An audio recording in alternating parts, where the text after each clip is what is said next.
Yeah. Back at it like a snack habit, man. With another video, guys. We sure are. What's going on? Hey, so Thomas, on this Thomas So Tight, I said, this is why the left hates to face facts. So I really want to see this. Because it's true. The left side is more, it's all about our emotions, not facts, information. How do we feel? You're a bigot.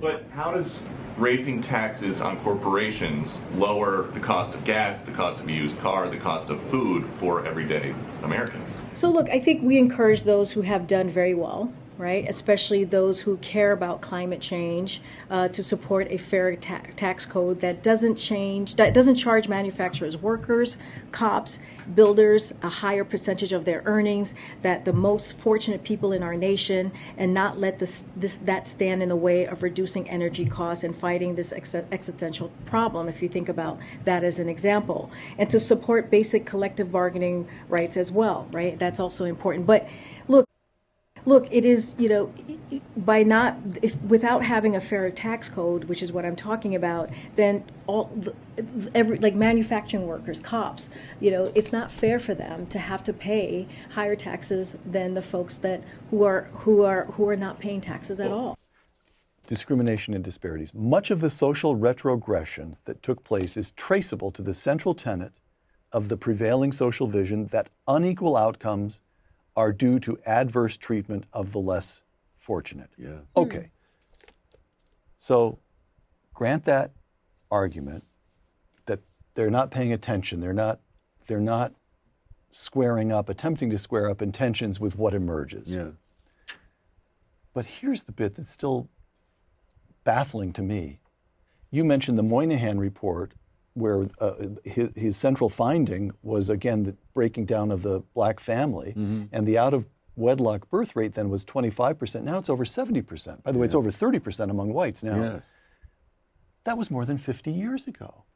A half century of failing to try to align intentions with results. What is this willful? Why is it that we still have this prevailing social vision that seems not only not to ask what are the results, are our fine intentions actually achieving the ends we wish for, but almost refuses to look at the massive evidence to the contrary? It was counterproductive. So what's going on? Partly what's going on among professional politicians is that it can be the end of a whole career to admit that you were wrong. Yeah. Imagine you're president and you send men into battle in a war and they get wiped out and you say, we really didn't have to fight that war. That is not something you're going to say. It's something you're not likely to say to yourself. There'll be 1,000 rationalizations. And the ability of the human mind to rationalize is just phenomenal. Yeah. Wow. I believe that he is absolutely correct. But how many presidents probably have done that? They're like, we shouldn't have done that. But I believe that he's absolutely correct. A politician can't face the fact of being wrong, even though you are wrong, but you're not going to publicly say it. You're going to say it privately amongst your clergy. Yeah. So, yeah.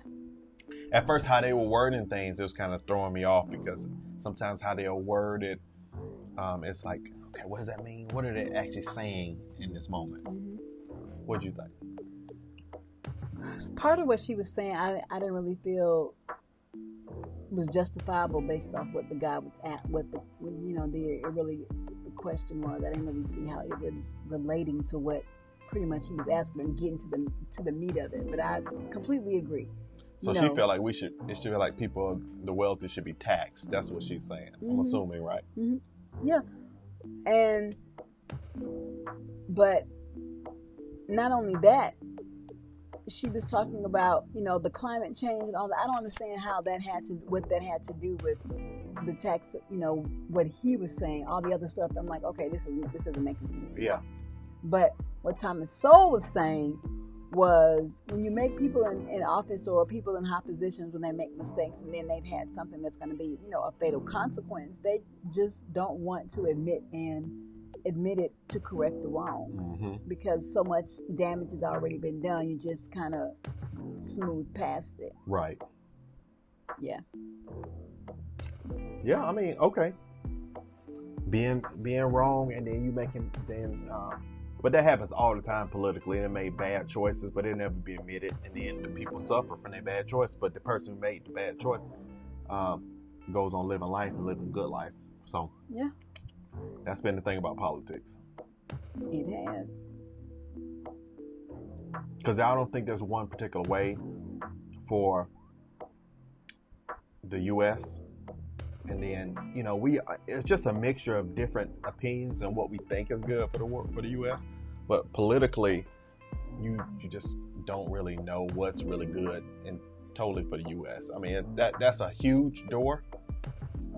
It can shoot at certain things, but it always affects other things. So you make this choice, it's going to affect this choice. Yeah, most definitely. Or you did this over here, but then you didn't do this over here. Yeah. So I don't know. I think it's probably impossible when it comes to politics, personally. Even though I don't like to care for the left anymore, but I think just in general, politics in general can be tough. Oh, most definitely. But climate control ain't got nothing to do with nothing. I don't even know if climate control is truly real. Well, that's a whole nother gamut. Look at it. A whole nother gamut of propaganda from a whole nother, level. You let Don Lemon tell it. Everything is related to the climate. But the thing, what gets me is knowing about research and being a researcher myself, and I don't know if we reacted to a video and they talked about how the experts, and then even Thomas Sowell, he said the experts in whatever the thing is that you want, the research studies are done to support whatever this politician or this person is based off of what the results are that they kind of want. Now, technically in research, you're not supposed to do that.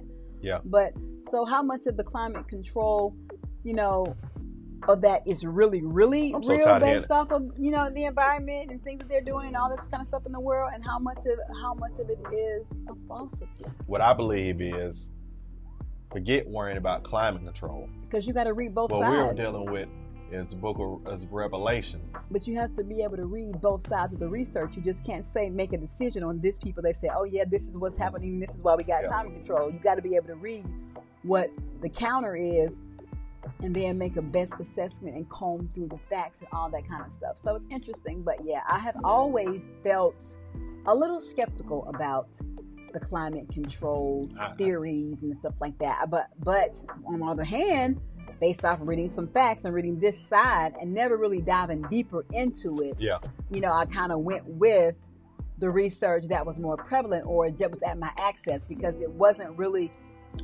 an interest, something that I wanted to really just take my time to dive more into. Yeah. Yeah. But a lot of times I came from the same group that wanted everybody to, get this, and then the one that you don't really need these little fetuses. I don't know.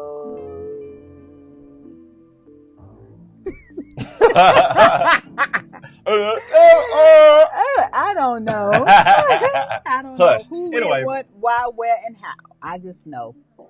Thank you, Alexa. And anyway, like, comment, subscribe. Don't take a nosedive, but comment in the section below if you want some more. See you on the next video, guys. We love you. And don't forget to go to buy me a coffee and check us out over there, too. That's right.